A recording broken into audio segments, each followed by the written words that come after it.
The session had already been running for 3 hours when I noticed the chair. Not because something broke the rhythm of the chamber, not because a voice cut off, or a signal flickered, or someone turned their head. The reason I noticed was the opposite of all of those things. It was the absence of a signal, the silence where something should have been, the specific quality of wrong that a room produces when something that is always in it is no longer there, and everything else continues as if it is. Seat 7, third row from the central podium, right side of the chamber, set at the slight forward angle the human delegation had requested 15 years ago, so the occupant could maintain a direct sight line to the speaker floor without having to lean out of the seat back. The human seat. Empty. Not unfilled the way seats go unfilled when delegates run late. Not absent the way a seat is absent when someone steps out to take a call. Empty in the particular way a space is empty after the thing that always occupies it has been removed. The nameplate was in place. The communication panel on the armrest was installed and present. The delegation marker at the base of the row was correct. Everything about the space said, "Someone sits here." Everything about the space was wrong.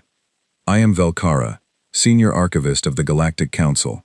I have attended 412 full sessions in 2 centuries of continuous service, and in those sessions I have seen every variation of what delegates do when they are supposed to be somewhere, and have found, in the preceding hours, reasons not to arrive there precisely on schedule.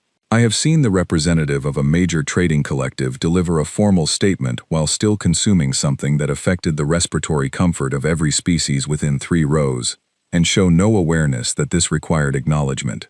I have seen a senior Drenathi analyst slip into genuine sleep during a 7-hour infrastructure arbitration concerning drainage allocation in the Kellen Belt, and have to be woken with a stylus by his aide.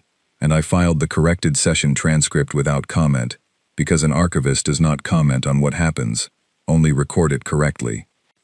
I have never, across 412 sessions and 2 centuries, seen a human seat empty, without someone from their embassy compound sending a message within 40 minutes, explaining the absence, providing an estimated arrival time, and then typically a second message revising the estimate, and sometimes a third, acknowledging that the second had also been optimistic. I told myself it was nothing. The session was occupied with a trade boundary reclassification dispute between the Velthani Collective and the Solon Compact over commercial access rights along a corridor neither party had meaningfully used in 11 years, meaning the dispute was primarily about historical grievance, and the corridor itself was approximately decorative. Soth Varen, the Velthani senior envoy, had been at the podium for 90 minutes, using the measured, architecturally elaborate rhetorical style of his people, the kind of language that turns minutes into geological time, through the sustained weight of subordinate clauses that never quite resolve before generating another. I had 3 active archive logs open on my desk panel. I was doing what I always do in long sessions where the content is secondary to the procedure, keeping the stylus moving and distributing my attention between the floor and the 4 other things that required it. I looked at the chair again. Still empty. Their attaché, a young woman named Perrin, who I knew by her worn red satchel with the fraying left strap, and by her invariable habit of arriving 11 minutes before session start, and using those 11 minutes to organize her materials with the deliberate calm of someone who found order genuinely useful rather than performative, was not in her secondary seat. The aide who normally filled the position 2 rows behind her, a young man I knew only by the seat he occupied because good aides become part of the furniture in the best possible sense, was also absent. The human communications terminal in the left alcove of their delegation space, a flat-screen unit they had requested permission to install 15 years ago, following a memo they circulated describing the Council's standard interface as, in their precise language, roughly 40 years behind anything they would classify as operationally adequate, a memo I had archived with something approaching private appreciation for its directness, was dark. Not the warm amber of standby, not sleeping, waiting to be woken.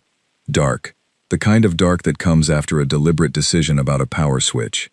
There is a difference between a terminal that is resting and a terminal that has been turned off. One is a pause, the other is a choice about whether to be available. I wrote in my session log, human delegation absent, cause undetermined, flagged for inquiry. The session continued. Soth Varen's measured voice filled the chamber with the cadence of someone who understood that persuasion at this level operated on a timeline longer than any individual argument. Two of the Dranathi delegates had begun a side conversation at a volume carefully calibrated to remain below the audio pickup threshold, which was technically within protocol and practically irritating to everyone seated adjacent to them. The Orith observer from the upper gallery maintained all three of its optical inputs in the slow rotating scan pattern that signaled active high-fidelity recording rather than passive attendance. The Solon compact representative wore the controlled expression of someone counting the minutes remaining before they could stand at the podium and methodically address every factual mischaracterization that had accumulated in the past 90 minutes. The chamber around me was proceeding exactly as chambers proceed, with the specific blend of formality and tedium that means nothing is wrong and everything is slow, and the business of governing is being done.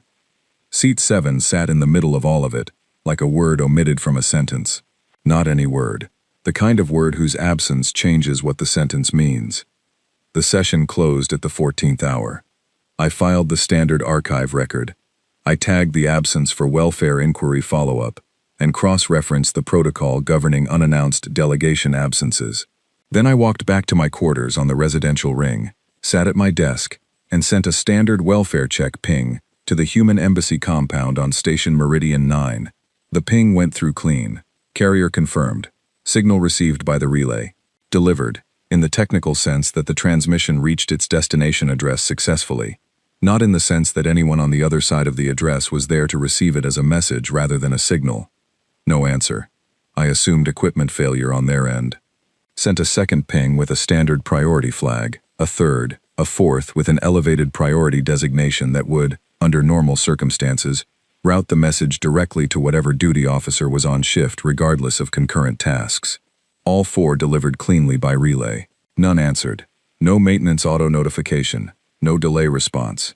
No standard confirmation, which every registered delegation was required by protocol to maintain in their primary channel, stating simply that the message had been received by embassy personnel. Nothing.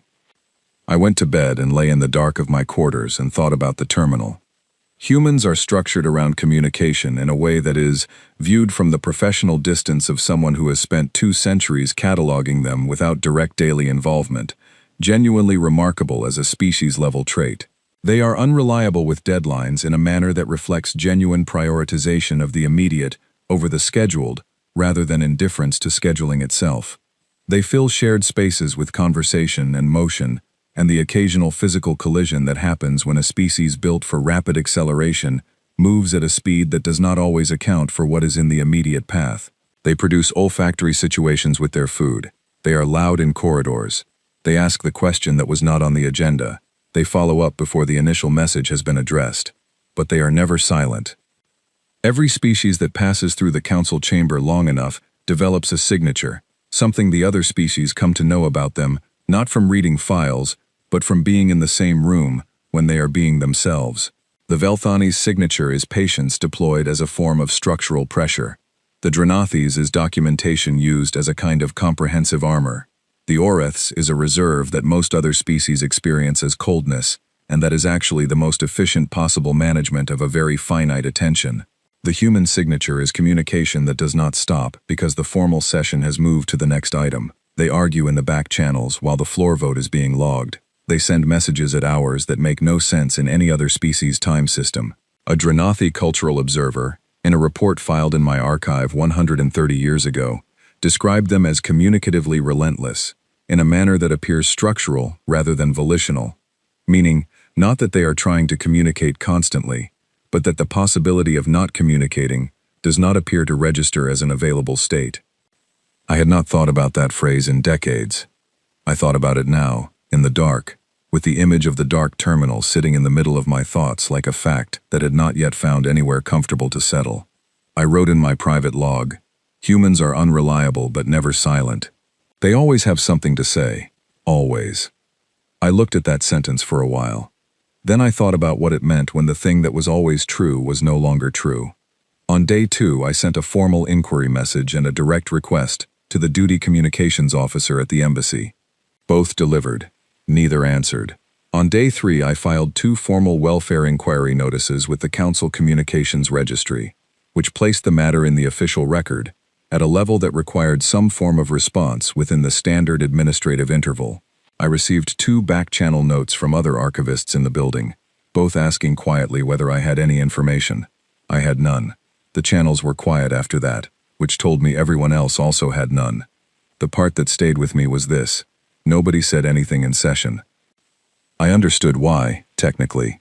An unannounced absence by one delegation, however unusual, does not obligate a floor statement. The procedural rules do not require it. But the human delegation was not the kind of absence that goes unnoticed, the way a quiet delegation's absence goes unnoticed. They were one of the most consistently active presences in Chamber 3. A silence from them extending past one session without any communication of any kind should have generated something from the floor. A query, a procedural note, a request for information. Nothing came. And nobody asked why nothing came. I began to think about the nature of silence and what it tells you about everyone who is keeping it. On day 11, I sent my 12th ping. Delivered. Unanswered. On day 17, I pulled the human delegation's full communication record from the past 22 months and mapped it by week, healthy and consistent for 18 months. Then, starting approximately 16 weeks before the missed session, a taper. Gradual and consistent, and invisible in any individual week, and undeniable across the whole curve. Still responding to required administrative contacts, still filing required reports. Just less, in every direction, with a consistency that had a direction to it. Not malfunction, reduction. They had been reducing for 16 weeks before the chair went empty. On day 23, the Velthani Security Division filed a transit order I found in the traffic logs while processing unrelated routing data. 3 survey drones to Sol system perimeter, inbound and outbound within the same operational cycle. The drones came back intact. Human space was not dark. Border beacons running on current schedule. Infrastructure active. Navigational corridors posting correct data. The beacons operating in human code and in 17 galactic languages, because the humans had always learned other species' languages, with the consistency of a species that found it genuinely offensive to assume the universe would adapt to their tongue. They were home. They were not answering. A younger colleague named Drath came to the archive on day 31 with a cascade relay failure theory and a reference to a human cultural communication reduction period he had found in a personal database. He had done research. He was proud of it. I looked at him. He waited. I said nothing. What I was thinking was this: humans build redundant communication systems into everything they design because communication failure causes them something close to physical distress. They maintain backup channels for their backup channels. When cultural traditions require reduced external communication, they file advance notification with the relevant parties and include emergency contact protocols.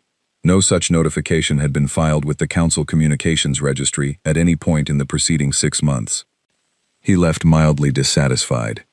On day 47, I pulled the voting record. Every formal council session for the past 112 years. Every human delegation proposal, motion, vote, recorded outcome. I cleared my desk and I read it all. 6 hours. The pattern established itself in the first 40 minutes and documented every variation of itself for the remaining 5.5.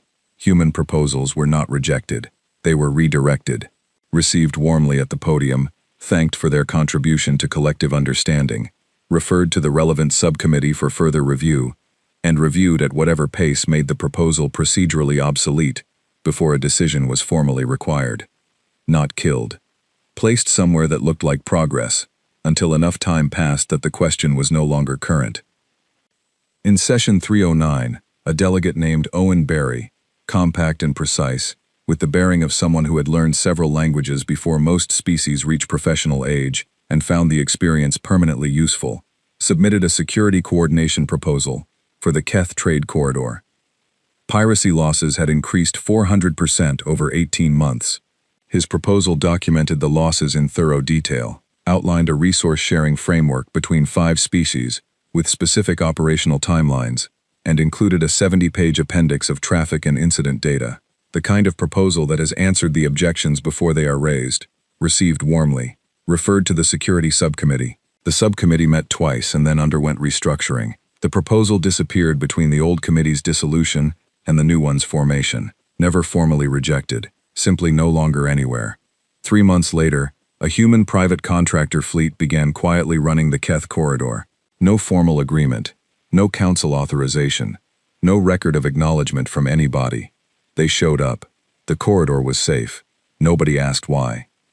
In session 341, a delegate named Kara Hollis submitted a revised pathogen containment protocol for outer ring stations. She was responding to a recent outbreak managed barely, and only because a human medical team had arrived at the affected station uninvited and addressed a situation the council's official team had not been equipped for under current guidelines. Her argument: the protocols were 40 years behind current biology for the network's current size. The gap was measurable. The consequences were already visible. Received warmly. Referred to the Medical Standards Subcommittee. The subcommittee scheduled its first review meeting 14 months out. The meeting was rescheduled twice and absorbed into a broader restructuring process. Session 401. Owen Barry stood at the podium. "Third time in my reading," he said. "The human delegation wishes to formally note that a significant and growing gap exists between the Council's documented record of galactic infrastructure maintenance and the actual operational state of that infrastructure. Human entities are currently providing support across more than 40 distinct functions that are not reflected in any formal Council authorization. This is not raised as a grievance. It is raised because the gap represents a planning risk. If Council decisions are based on a record that does not reflect operational reality, those decisions will produce outcomes the record did not predict. We are asking for the record to reflect what is actually true." He was thanked for his contribution. The session moved to the next item. I had been in that chamber, my stylus in my hand. I had logged his remarks and checked them against the session transcript and filed the corrected version to the archive. I had not said anything. I wrote in my official inquiry report, "Nature of human withdrawal, undetermined. Ongoing monitoring recommended." My private log said 2 words. They left. Not missing. Not malfunctioning. Not observing a cultural period. Left. There is a weight of difference between those things, and the direction of that weight points toward a decision. Decisions do not happen to people. People make them. And when I held the voting record against the communication taper, against the dark terminal, against the 47 unanswered pings, the shape they made together was not a malfunction. It was a conclusion someone had been working toward for a long time. I looked at those 2 words for a long time. Then I went back to work. I submitted a request to join the working group monitoring the human delegation situation. My stated reason was archival expertise relevant to the inquiry. I did not state the actual reason, which was that I had been reading the voting record for 1 day, and I already knew that the standard inquiry process was not going to produce the answer I was looking for, because the standard inquiry process was looking for a cause, and the cause was not in any of the standard places. I spent the next 3 months building what I eventually understood to be an accounting. I started calling it a supplemental inquiry document, which is the kind of language that lets you go looking for things without generating procedural questions about your methodology. But by the time the document had grown past its 4th revision, I knew what it actually was. An accounting. The itemized record of what had been given and what had not been acknowledged. What the gap between those 2 things looked like when you stopped treating it as background noise and wrote it down in a numbered list that you could read from beginning to end without looking away. The first item was the Keth corridor. 62 years of continuous route coverage by a human private contractor company called Carver Web Transit. They had appeared in the corridor approximately 3 months after the Council's own security patrol coverage dropped below functional levels, following 2 consecutive budget restructurings that had moved assigned vessels to higher priority routes. No formal agreement had been filed. No council body had issued an authorization, or a letter of engagement, or any document that established a relationship between Carver Web Transit and the infrastructure they were providing. They had not submitted a competitive bid. They had not been selected through any procurement process. They had simply appeared on the route, and the route had become safe, and the council's routing manifests had continued showing the corridor as a council jurisdiction route, without noting that the corridor's safety was being produced by a company that had no formal relationship with the jurisdiction that claimed it. 62 years. Then the humans went quiet. Carver Web Transit filed no cessation notice with the council authority. They did not submit an end-of-contract report, because there had never been a contract. They stopped running the route. Within 11 weeks, 3 cargo transports had been stripped, and one had simply not reported in. I added it to the accounting. The second item was already developing before I finished documenting the first. RETH-7 Station, mid-size outer ring, 40,000 permanent residents across 9 species, Class 4 pathogen containment event. Council medical response deployed within 36 hours. Professional team, complete equipment load, all applicable current certifications maintained. They followed current containment protocol correctly and completely. Current protocol had been written before Kara Hollis's proposal in session 341. The Medical Standards Subcommittee review that would have incorporated her revision into official guidelines had been rescheduled twice and then absorbed into a broader administrative restructuring review. The subcommittee had never formally rejected the proposal. The proposal was simply in a queue that had not moved in 41 years. The pathogen on RETH-7 had a mutation rate that the current protocol had not modeled for. The medical team was skilled. They improvised under conditions the protocol had not prepared them for. They worked for 9 days. By the time containment was complete, 19,000 residents had required active treatment. 4,000 had permanent respiratory complications, a number that stopped being a number the third time I read it. I added RETH-7. The third item came from a footnote in a supplemental border status document, filed as an administrative update, and not the kind of document that typically received close reading. I was reading everything closely by then. The Vethnari Dominion and the Solon Compact had been in dispute over 3 contested systems for 93 years.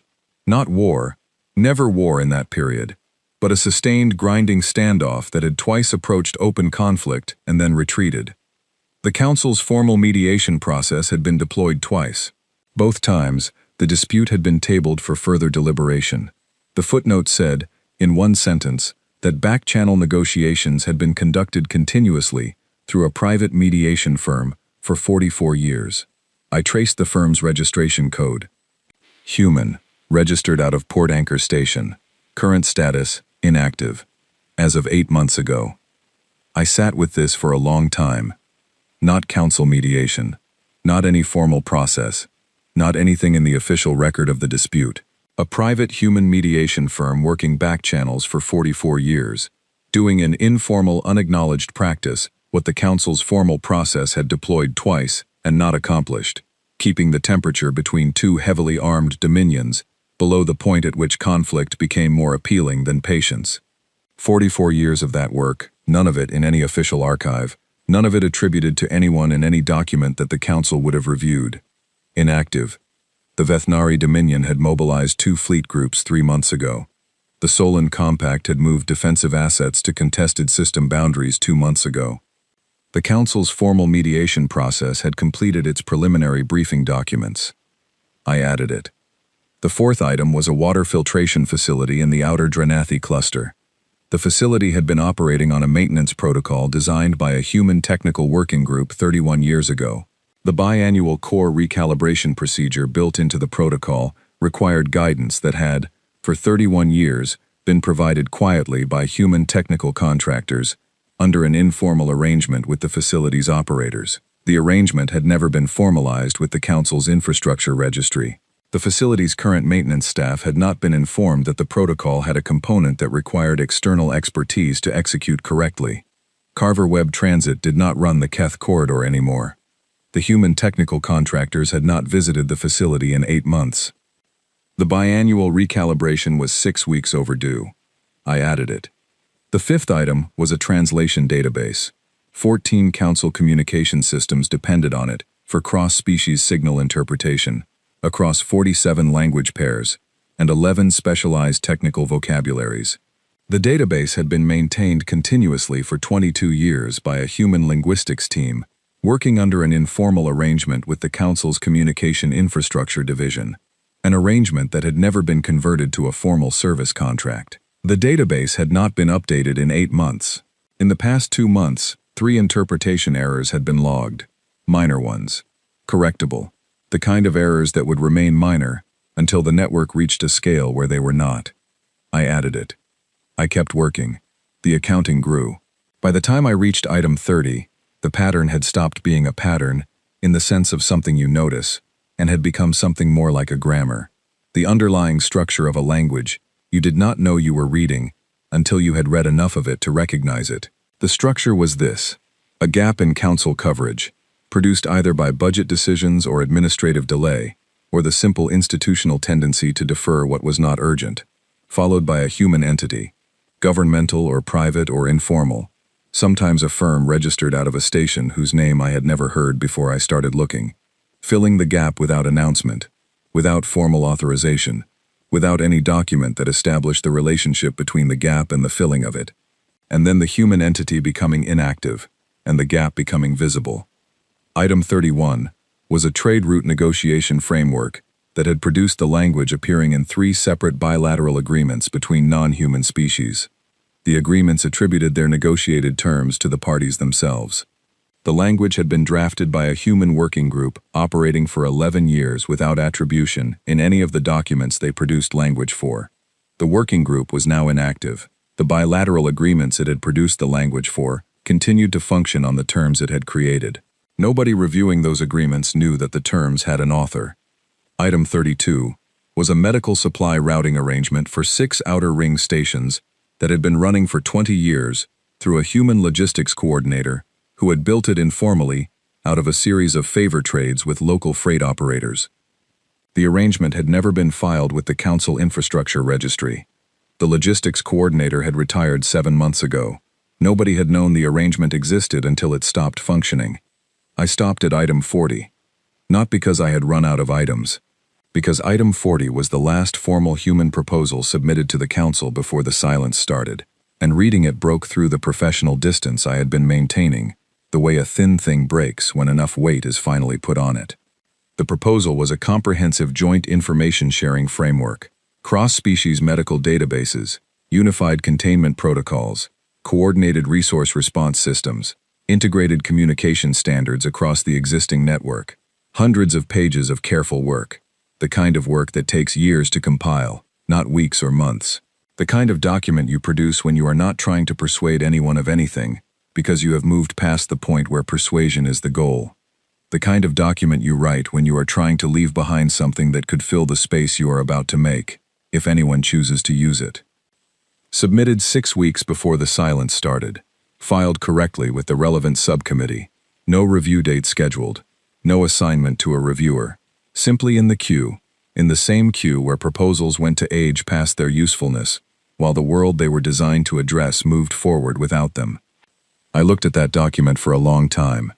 Then I stood up from my desk and walked to the window, and stood there with my hands flat against the observation panel, and felt the faint vibration of the ring's rotation move through the glass into my palms. Outside, a transit vessel moved along one of the outer routes, lights steady, course correct, carrying its manifest cargo to its manifest destination. The station went about its business. The stars held still, in the way stars hold still when you are moving too slowly to perceive the movement. I sat down on the floor, between 2 rows of archive shelves, on the floor of my own archive, for no particular dramatic reason and with no particular audience. My body decided that standing required a confidence about what was beneath me that I did not currently have, and sitting was the more honest position. I thought about 40 items, each one individually explicable. A budget restructuring here, an overloaded subcommittee there, a routine administrative deferral of something that was not quite urgent enough yet. Each one a reasonable decision within its own context. None of them connected in the official record to any of the others. All of them connected. Owen Barry at the podium. We are carrying more of this than the record reflects. He had been thanked for his contribution. I had been in that room. My stylus had been in my hand. I had heard what he said, and I had filed what he said, and I had moved on with the rest of the chamber. What would it have cost to stand up, to say, I am the archivist. I maintain the record of what this council does and does not do. And I want to look at the gap this delegate is describing, not because it is assigned to me, but because if there is a significant difference between what the record shows and what is actually happening, then the record is not accurate, and an inaccurate record is a failure of my function, and I will not maintain a failure. Let me pull the data. Let me show the chamber what the gap looks like in numbers. Let me make the invisible visible, before the invisible becomes the reason something goes wrong, that we did not see coming. I had not said that. I had filed the remarks and moved on. I got up from the floor. I went back to my desk. I opened the accounting and kept working. By the time I had 47 items, I submitted a request to join the formal diplomatic delegation to Sol System. My stated reason was that archival expertise might be relevant to documentation of the contact. The actual reason had several components that I was not going to put in a formal request. The delegation was approved with 5 members: Soth Varan, the Velthani Senior Envoy, 2 Council Secretariat representatives, a Drenathi diplomatic observer, and me. The transit was 11 days. I spent most of it reading human cultural history, not the diplomatic archive, which I had read enough of, the other kind of history, literature that thought its function was to tell you what happened in language that gave you the weight of what happened, rather than just the facts. Journalism in the old tradition, philosophical writing on obligation and acknowledgement, and what you owe the people around you, and what happens to a relationship when the accounting runs unbalanced for long enough without being named. On day 9, I found a labor history document from 300 years ago. A group of workers who had performed essential functions for 4 decades while their employers categorized those functions as supplemental. The employers had genuinely believed this categorization, even as downstream failures occurred with predictable regularity whenever the workers' output dipped for any reason. The employers attributed the failures to coincidence, to seasonal variation, to factors they could explain without touching the categorization. Then the workers stopped entirely. The failures did not stop. They were no longer explainable by other factors. The document called what came next going to ground. Not striking, not demanding, not issuing ultimatums, withdrawing entirely, and quietly, and without announcement, and waiting for reality to accomplish what argument had failed to accomplish. Then, after an interval, building something new, not returning to their previous employers. Building something of their own. I put the document down. I thought about it for the remaining 2 days of the transit. The beacon activated as we came out of transit at Sol System's edge. Automated. Professional. Running in 17 galactic languages the way the humans always ran their automated systems. In every language of everyone who might reasonably arrive, because they had decided at some point that assuming the universe would adapt to your language was the one arrogance not worth practicing. You are recognized. State your purpose. Soth Varan stated our purpose, with the warmth and authority that 20 years of diplomatic experience produces. Formal council delegation. Urgent matter. Request for direct contact. 11 seconds of silence. Proceed to waypoint Helios. Do not deviate. The human cutter that met us at the waypoint was mid-size and built the way human vessels are built, efficiently, as if everything that did not serve a function had been removed before it could become comfortable or familiar. It came alongside without ceremony, and without the small ritualized gestures that most species deploy when receiving a diplomatic contact, to signal that the contact is welcomed. The woman who opened the channel was young, late 20s in human terms, brown hair, a calm face. The specific flat professional affect of someone who has been very thoroughly briefed and is managing the distance between that briefing and her own response to it with deliberate skill. She said, "The consul will receive your delegation. You have 2 hours. Not, welcome. Not, we are glad you came. Not, we have been hoping for this contact. 2 hours. Said the way you say 2 hours, to people whose extended grace period closed somewhere they were not present for, and whose arrival now is noted rather than celebrated." She gave us docking coordinates and ended the channel without additional language. The docking bay was clean and functional, and reached by blue directional markers that were correct and efficient, and never once suggested we were guests rather than visitors with an appointment. No escort came.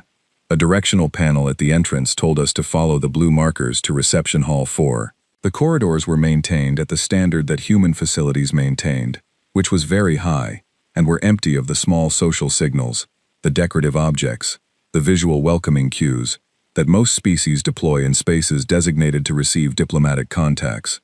We followed the markers.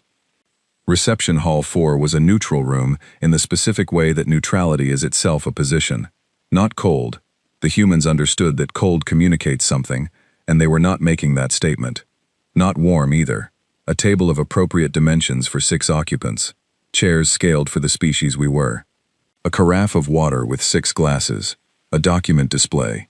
A recording device. Claire Watts. I had been trying not to build expectations, because expectations are the architecture you bring to a room, and reality is what you find inside the room, and the distance between them is where things go wrong. But I had been building the accounting for 3 months. I had read the voting record. I had sat on the floor of my archive with the weight of 47 items, and understood what they added up to. I had been bracing for something in that room. Anger, maybe. Or the specific cold satisfaction of someone who holds every position and is enjoying the precise geometry of the moment when the other person understands that. Claire Watts was neither. She was organized. She sat at the table with her hands folded in front of her and completely still. Not the stillness of suppression, not the stillness of someone controlling something that wants to move. The stillness of someone who has already moved through everything that needed to be moved through and is now simply present in the room where the final step is being taken. She looked like someone at the far end of a preparation that had taken a very long time. She looked like someone for whom this meeting held no surprises, not because she was managing her reactions, but because there was nothing left in it to surprise her. Soth Varan introduced the delegation. 5 members, roles, the formal standing of the contact. He introduced me as Senior Archivist, a title that in most formal diplomatic settings produces a brief acknowledgement of institutional weight. Claire Watts nodded at me with the specific quality of someone who has already read my file and found in it exactly what she expected to find. She did not speak until Soth Varan completed the formal statement. Then she reached forward and activated the document display. 460 pages opened to the table of contents. She gave us time to read it. She did not speak while we read. The table of contents was 3 pages, section headings, subsection breakdowns, date ranges attached to each category. I read every line of it because every line was relevant, and because I needed a moment inside the reading to understand what I was looking at before I had to be present in the room with the person who had assembled it.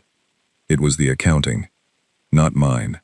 Theirs, complete and detailed and organized with the precision of something that has been in preparation for years, not for months, not since the silence started, for years. Every gap in the 47 items I had found, and more beyond them, all sourced and dated and cross-referenced. Every proposal submitted and tabled, every informal service provided and unacknowledged, every back-channel arrangement that the official record did not contain, all of it, in order, with dates. This document had not been compiled after the silence started. This document had been in preparation while Owen Barry was still attending sessions and filing proposals, and standing at the podium saying the words that would later appear as items in their own document. This offer was made on this date, and received warmly, and referred to this subcommittee, and is now no longer anywhere. Soth Varan asked, with measured warmth, what the human delegation was seeking from this contact. Claire Watts looked at him. 4 seconds of silence. Maybe 5. A unit of time that did not have a name in the standard vocabulary of diplomatic pauses. She said, "We are not seeking anything." She said, "We wanted you to understand what you had." The room held that. Soth Varan spoke. He was skilled, genuinely, substantively skilled. Every sentence carried the right weight, the right combination of acknowledgement and openness. He spoke about shared interests and the value of the coordinated governance the Council had provided across 3 centuries, about the mutual investment in stability that bound every species in the framework together, about the losses that came from fractures in a system built over a very long time. He meant it. Every word was sincere. She waited until he was finished. She said, "We are not coming back to the Council." A pause. She said, "We are building something else. Nothing further." She let it sit in the space between them, in the space between the document on the display and the recording device, and the untouched water glasses, and the chairs occupied by 5 council representatives who had traveled 11 days for this meeting. And she looked at Soth Varan with the patience of someone who has said everything that needed to be said, and is waiting for the room to finish arriving at the place it was always going. Soth Varan asked what the human government intended by that phrase. He asked whether further dialogue was possible. He asked, carefully, whether the 2-hour window could be extended given the significance of the issues involved. Claire Watts checked the time on her panel. She said, "The 2 hours ends in 14 minutes. We can schedule a follow-up contact through the standard beacon channel if your delegation has additional items for the record. The standard beacon channel, the automated one, the one that received transmissions and routed them to whoever was on duty. The channel the border beacon used. I watched Sothvaran understand what she meant by that. It was brief, a small thing that moved through his expression, and was contained before it settled. Then he thanked her for the meeting, and requested that the delegation be permitted to review the full document before any follow-up contact. She said, "The document has been transmitted to the Council Secretariat Archive. Your archivist can retrieve it."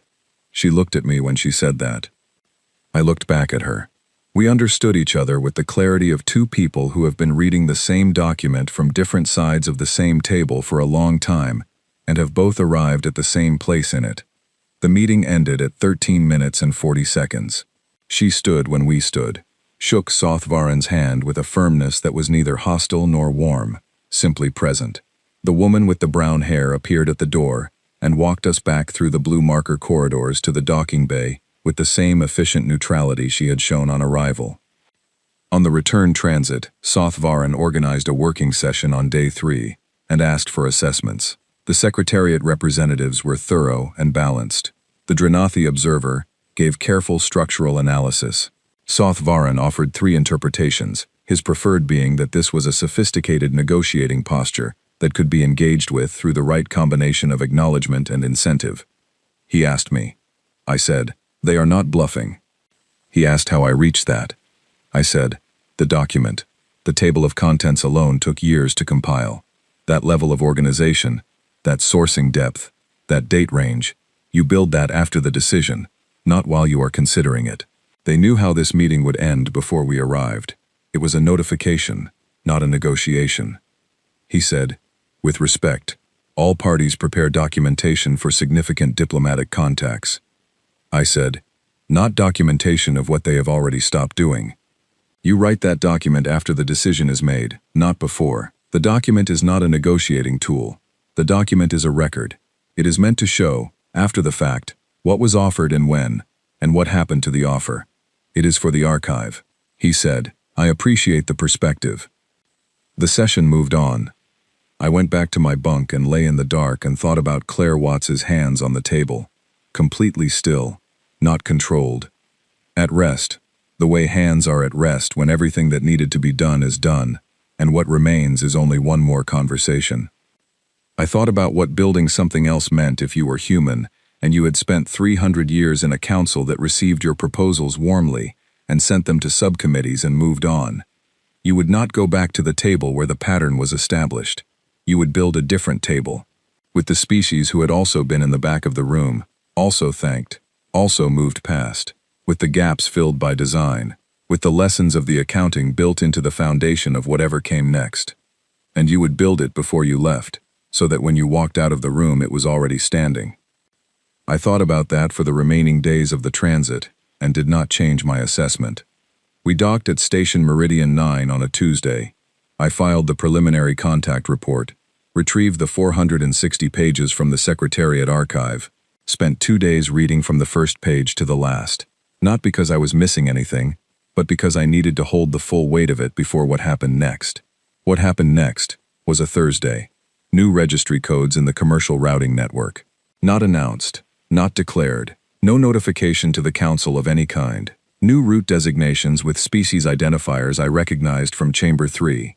The small ones, the ones in the back rows, the ones the sight lines from the central podium were slightly less direct toward, the ones whose delegation nameplates I knew, because I had been reading the chamber for 2 centuries, but whose voices I would have had difficulty placing in my memory, because those voices had rarely been the ones the session was organized around. I counted the species in the initial routing manifests. 41. I checked every one. Every single species in the manifests was a species whose council proposals I could trace in the archive, species whose warnings had been tabled, species whose formal submissions had gone to subcommittees and were no longer anywhere, species who had, at various sessions across various decades, stood at the podium in Chamber 3 and said something true and been thanked for their contribution, and passed. The Compact of Free Margins Charter was filed in the council system the same day the manifests appeared, filed correctly. through every required protocol, because whatever they were building it by the rules. Every rule, applied to an outcome the rules had not anticipated. The charter was 40 pages: trade coordination, mutual defense, dispute resolution, medical resource sharing, communication infrastructure, route protection.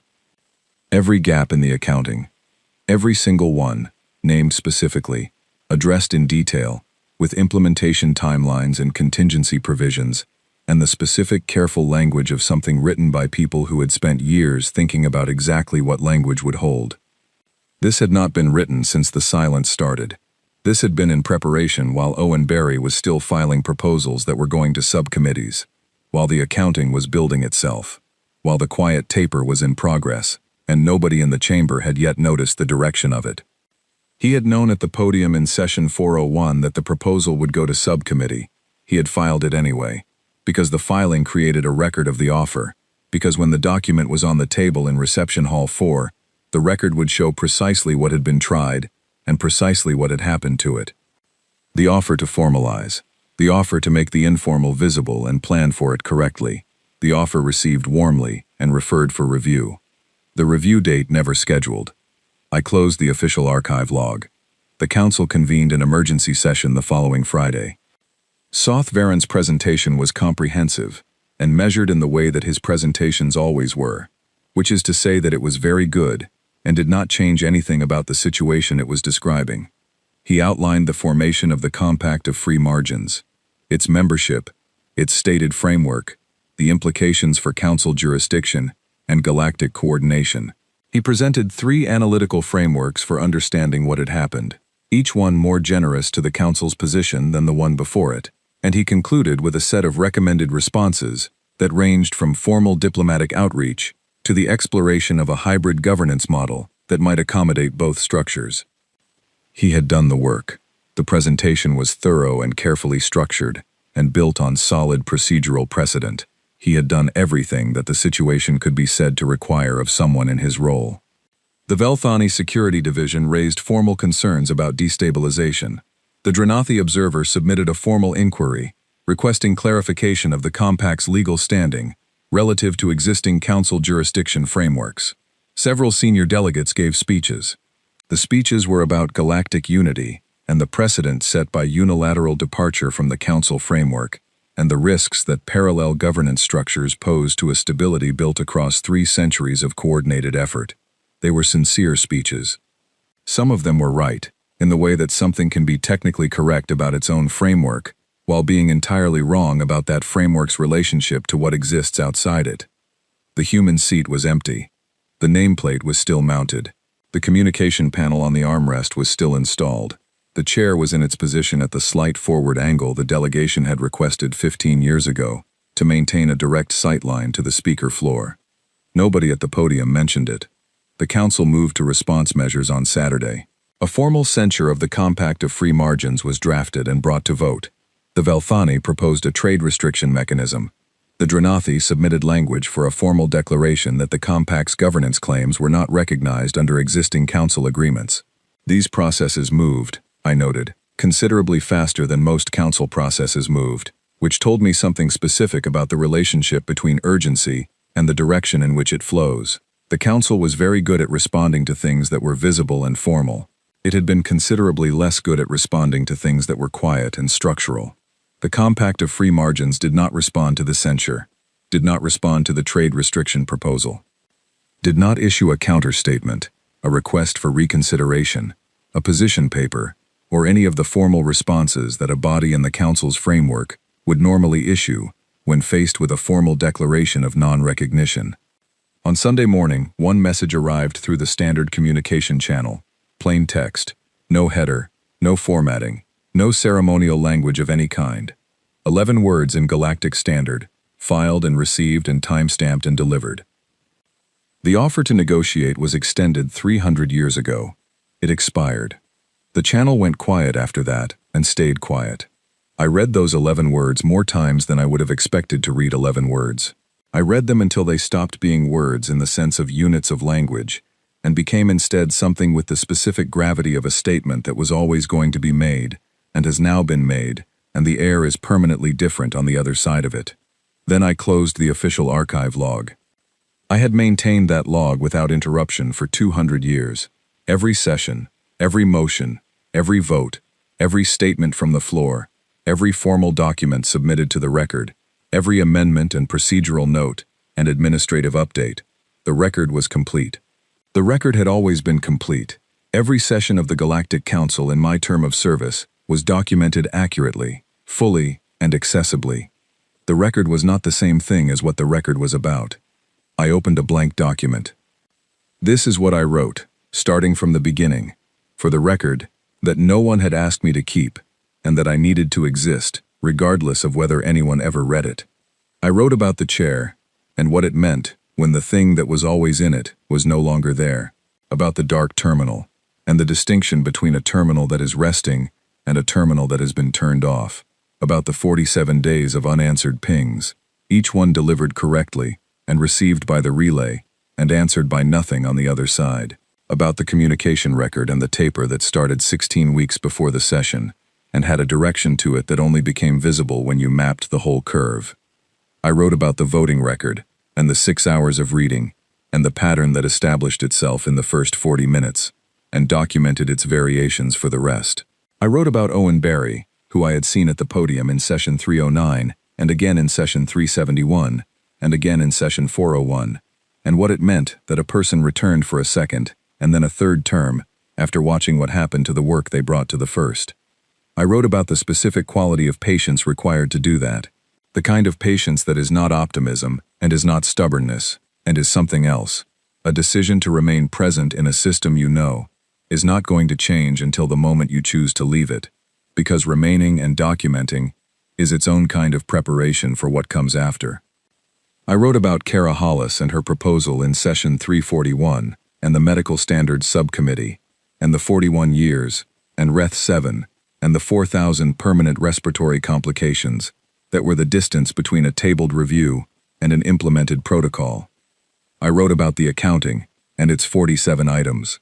I tried to write about each one the way it deserved to be written, not as an administrative notation, not as a data point in an analysis, but as a thing that had weight and a shape and consequences that were being carried by specific people who had not asked to carry them.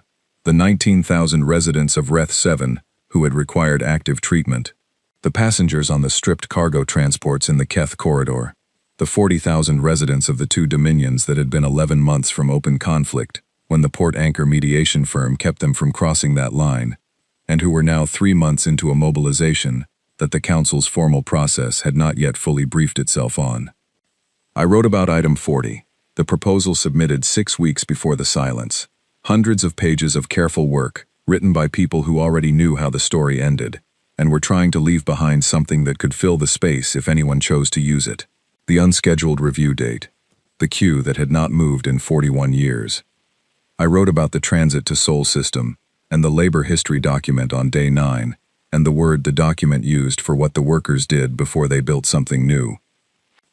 Going to ground. I wrote about Reception Hall 4 and Claire Watts and her still hands, and the 460 pages that had taken years to compile, and the 11 words she had said, and the 14 minutes she had said them in. I wrote about what it meant to understand, in that room, that you were not in a negotiation, that the meeting was a notification, that the decision had been made somewhere else, at a different table, a long time before this room and this conversation. I wrote about the compact of free margins and the 41 species in the first routing manifests, and what it meant that every one of them was a species I could trace in the Council archive from the same angle, from the proposals tabled, the warnings filed, the sessions attended by delegates who had stood at the podium in Chamber 3 and said something true and been thanked and moved past. They had not left alone. They had built the table they wished had existed before they left, with everyone else who had been waiting for a table that was not coming. I wrote all of this carefully and at length, not because it was assigned to me, not because anyone had requested it, not because it would go into any formal system or be reviewed by any body, or affect any decision being made in the emergency sessions that were continuing in Chamber 3 while I wrote. I wrote it because I am an archivist. An archivist makes records. That is the function. That is the thing that 200 years of this work had made me. A person whose most fundamental response to a thing that matters is to write it down carefully and make sure the writing is accurate and make sure it is preserved. The record I was maintaining officially was accurate. Every session logged, every motion recorded, every vote filed. The formal archive of the Galactic Council was in excellent order. But the formal archive had not noticed the chair for 47 days. The formal archive had received Owen Barry's remarks in session 401 and filed them correctly, and moved on. The formal archive had catalogued 411 species worth of proposals and votes and outcomes without ever producing a document that said, the gap between what this record shows and what is operationally true is large enough to walk through. The formal archive had done its job correctly and completely, and had never once sat down on the floor between two rows of shelves and asked what the job was for. I was writing that document now. It was not going into the formal archive. It did not have a category in the formal archive. It was going into a file on this terminal, in this office, maintained by this archivist who had spent 200 years doing her job correctly and had needed to sit on the floor of her own building before she understood the gap between correct and true. The council sessions continued. I attended them, filed the records, logged the motions and votes and formal statements from the floor. The censure passed. The trade restriction mechanism advanced to final review. The Dranathi Declaration of Non-Recognition was accepted into the formal record. The Compact of Free Margins was noted in the archive as a parallel governance structure not recognized under existing council agreements. The Compact of Free Margins continued operating. New agreements in the routing manifests every week. Medical resource sharing frameworks between member species that looked, when I read the specific language, like the proposal Kara Hollis had submitted in session 341, revised and updated and implemented in the system that had not needed a subcommittee to make it current. Communication infrastructure agreements that referenced, in their technical appendices, the translation standards the human linguistics team had maintained for 22 years, route protection frameworks for the Keth corridor, and 12 other routes that had appeared in my accounting as gaps. The compact was not building from zero. It was building from the accounting.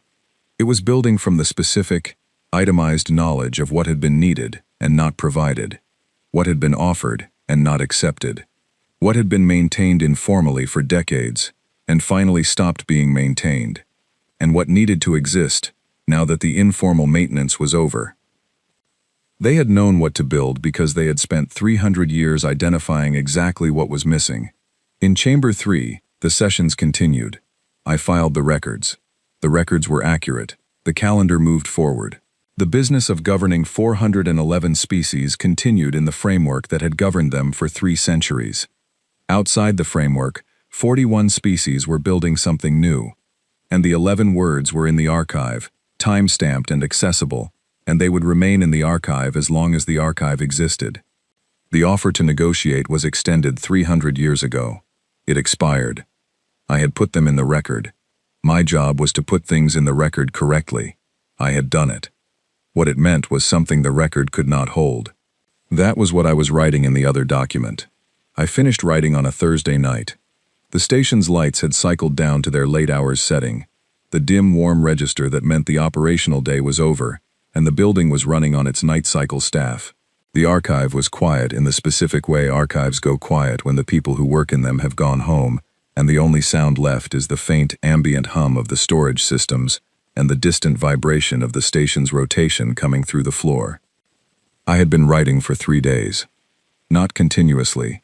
I had attended 2 sessions, filed the records, eaten when I remembered to, slept when my body insisted.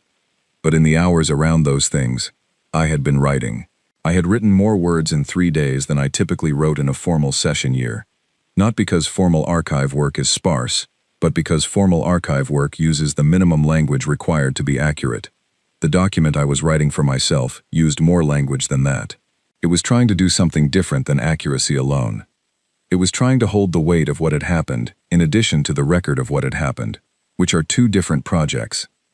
I read it back from the beginning, which I do not usually do with documents I have written, because rereading your own work reveals the distance between what you meant and what you said, and that distance is uncomfortable in proportion to how much the document matters.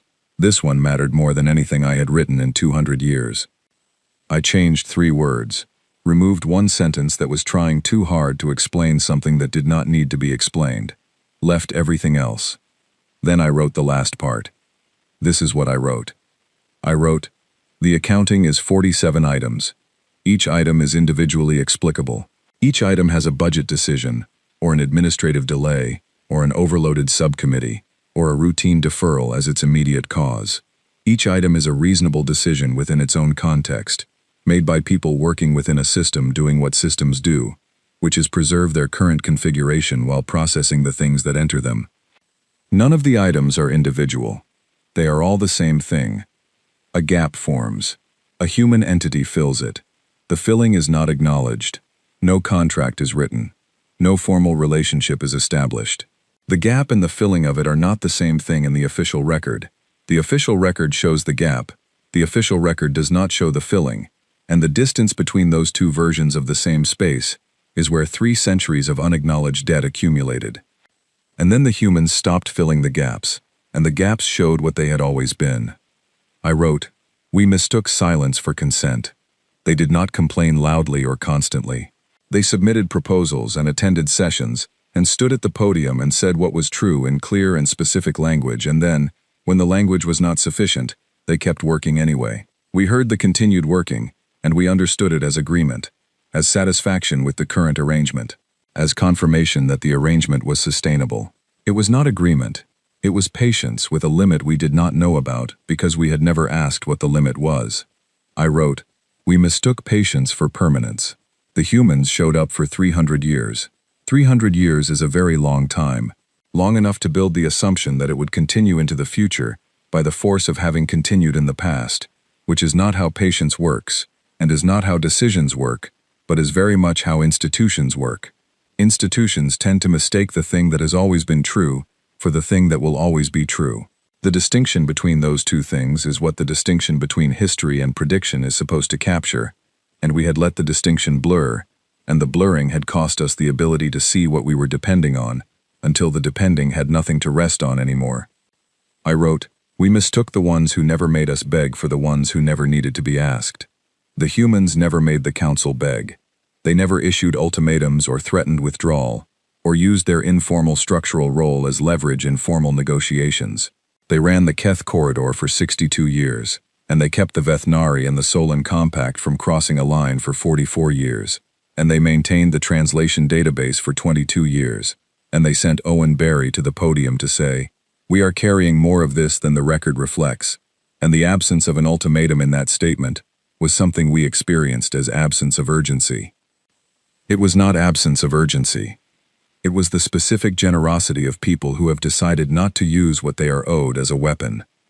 We experienced the absence of the weapon as absence of the debt.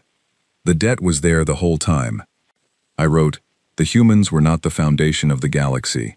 They were the reason the cracks did not spread. There is a difference between those two things, and the difference is the most important thing in the accounting. A foundation is what you build on. You know it is there. You planned for it. You engineered the structure above it to rest on it correctly. A foundation that is removed causes a collapse that was always predictable. The reason the cracks do not spread is different. It is not what you built on.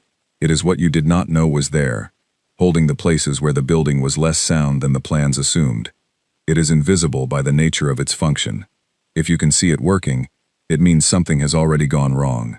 You only see it when it stops, when the cracks that were held start moving again, when the stability you were experiencing turns out to have been a managed instability that someone was managing for you without your knowledge. That is what the accounting is.